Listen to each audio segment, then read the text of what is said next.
31 दिसंबर और 1 जनवरी की रात को जो माता वैष्णो देवी के भवन में भगदड़ मची, जिसमें 12 लोगों की मौत हो गई, उस पर पूरे देश में शोक है। सबने अपनी संवेदनाएं जो है उनके प्रति जो है अर्पित की हैं। और जो बाकी इंजर्ड थे उनके नारायणा अस्पताल में उपचार चल रहा है। कई लोग कल जो डिस्चार्ज भी हुए थे, लेकिन जिनकी मौत हुई ज़्यादातर भारत के अन्य अन्य अलग अलग राज्यों के वो लोग थे। और उनको प्रधानमंत्री से लेकर जम्मू कश्मीर के उपराज्यपाल से लेकर तमाम बड़े नेताओं ने, बड़े मंत्रियों ने, बड़े सांसदों ने, नेताओं ने, सोशल एक्टिविस्ट ने, सबने, आम जनता ने, सबने उनको जो है भावभीनी श्रद्धांजलि दी। इस समय जम्मू में शिवसेना डोगरा फ्रंट जो है अपनी तरफ से उन तमाम भक्तों को जो माता वैष्णो देवी के दर्शन करने के लिए गए थे और ये सोचा था कि साल नए 2022 के पहले दिन यानी कि 1 जनवरी को वो लोग माता रानी के दर्शन करके अपना नया साल की शुरुआत करेंगे और अपने जीवन को जो है वो धन्य बनाएंगे। कई लोगों ने ऐसा नियम भी बनाया होता है जो हर साल 31 दिसंबर को जम्मू कटरा आते हैं और उसके बाद 1 तारीख को दर्शन करते हैं। लेकिन इस साल जो भगदड़ मची, जिसमें 12 लोग जो हैं वो दबकर जिनकी मौत हो गई, बच नहीं पाए, और उसके बाद कई सारे लोग अन्य जो घायल हुए थे उनको श्राइन बोर्ड और जम्मू कश्मीर सरकार ने नारायणा अस्पताल में उपचार के लिए वो दाखिल कराया था। और अभी उसके बाद जहां पर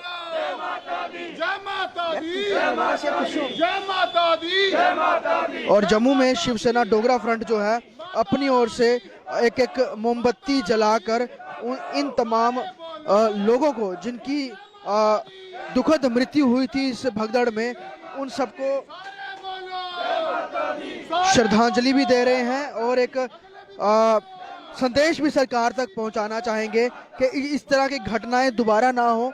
ऐसा ख्याल रखें, ऐसा ध्यान रखें और प्रॉपर जो ऐसी मैनेजमेंट है, ऐसा इंफ्रास्ट्रक्चर है, वो माता के भवन में तैयार किया जाए। इनकेस भीड़ हो जाती है ज़्यादा तो लोग जो हैं वो सुरक्षित रह सके, उन तक उनके पास प्रॉपर हर चीज़ की फैसिलिटी होनी चाहिए। प्रशासन बिल्कुल सतर्क सचेत होना चाहिए और एमरजेंसी एग्जिट पॉइंट्स होने चाहिए इन केस इस तरह की घटना दोबारा कभी घटती है तो शिवसेना डोगरा फ्रंट अपनी ओर से यहाँ पर श्रद्धांजलि देते हुए और माता के जय घोष भी लगा रहे हैं और अपनी तरफ से उन तमाम लोगों को जिनकी दुखद इस पूरी घटना में मौत हुई है।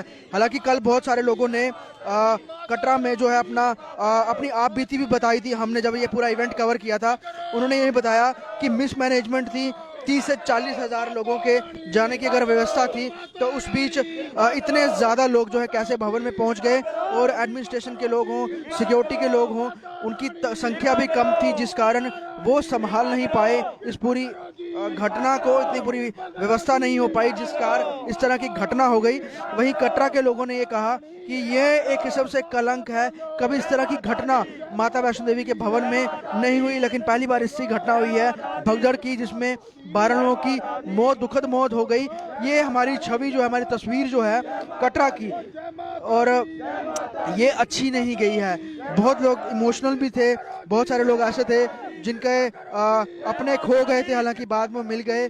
और कल जब शव कटरा से उन लोगों के घर तक गए जिनकी मौतें हुई हैं तो लोग दुखद नम आंखों के साथ उन्होंने सब लोगों की जो है शवों को अपने साथ ले जाया गया और बहुत दुखी ये पूरी घटना घटी है। यहाँ पे अशोक जी, जिस तरह से पूरी घटना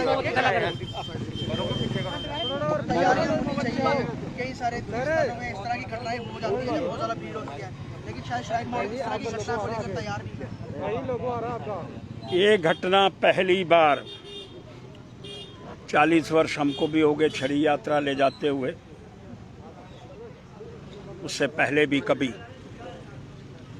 ये घटना कभी घटी नहीं।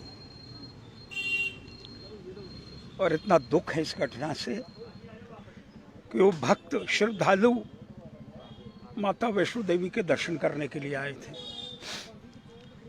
अपने परिवार के लिए मनोकामना करने आए थे, लेकिन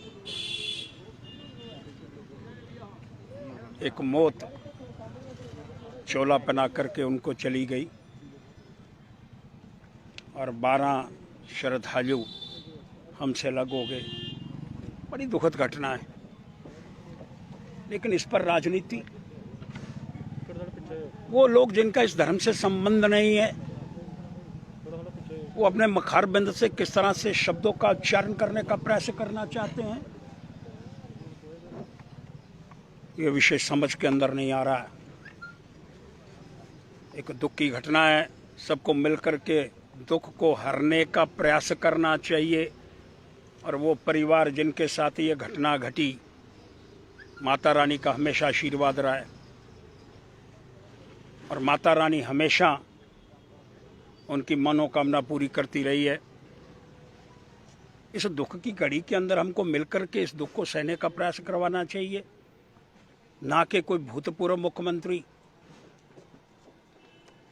वहाँ लोग बड़े थे, रश बड़ा पड़ गया। मैं 40 वर्ष होता जाते हुए उस छोटी सी जगह 4 फुट की जगह के ऊपर लास्ट वाली जगह यहाँ चौकी है, वहाँ 5000 से ज़्यादा लोग नहीं आ सकते। ये पहला उपराज्यपाल आया है जिसने वहाँ से लेकर के भवन तक उस सारे रास्ते को लंबा चौड़ा करने का प्रयास।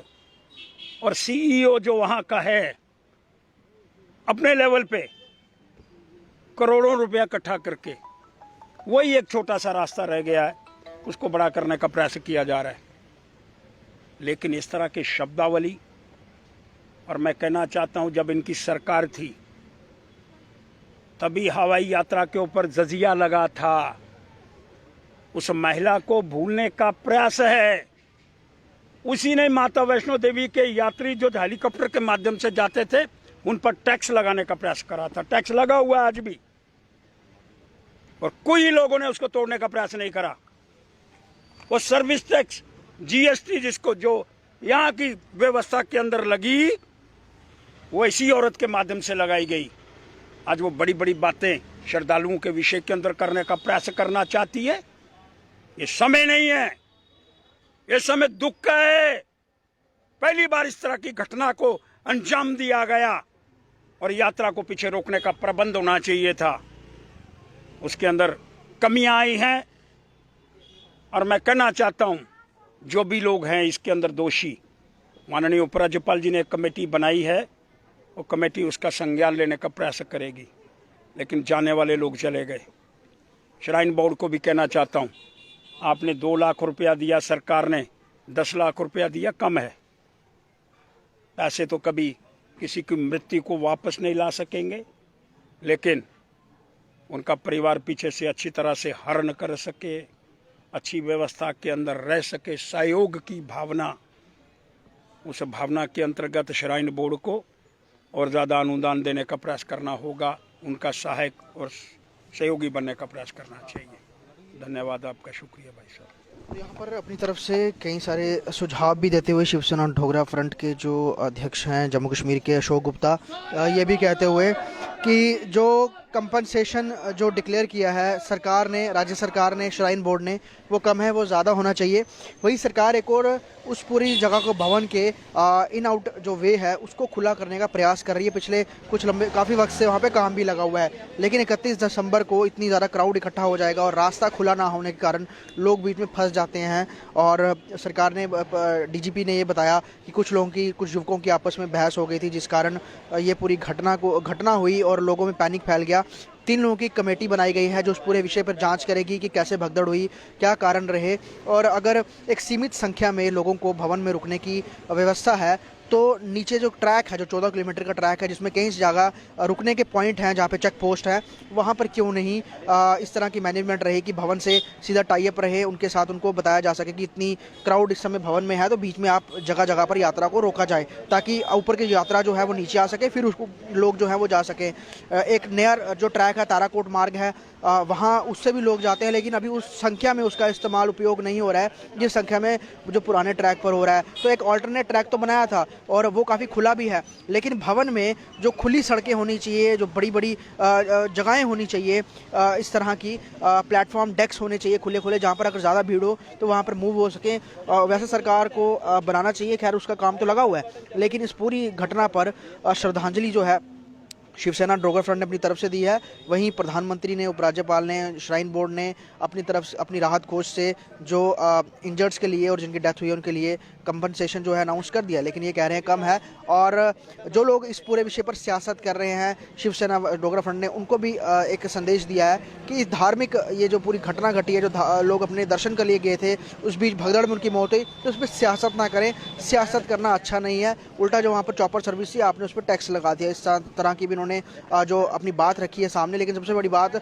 ये पूरी घटना से आम लोग जो हैं वो बहुत ज़्यादा दुखी हैं जम्मू कश्मीर के। वहीं उन परिवारों के लिए संवेदना भी है जिनके अपने किसी अपने ने इस पूरी भगदड़ में जान गंवाई है।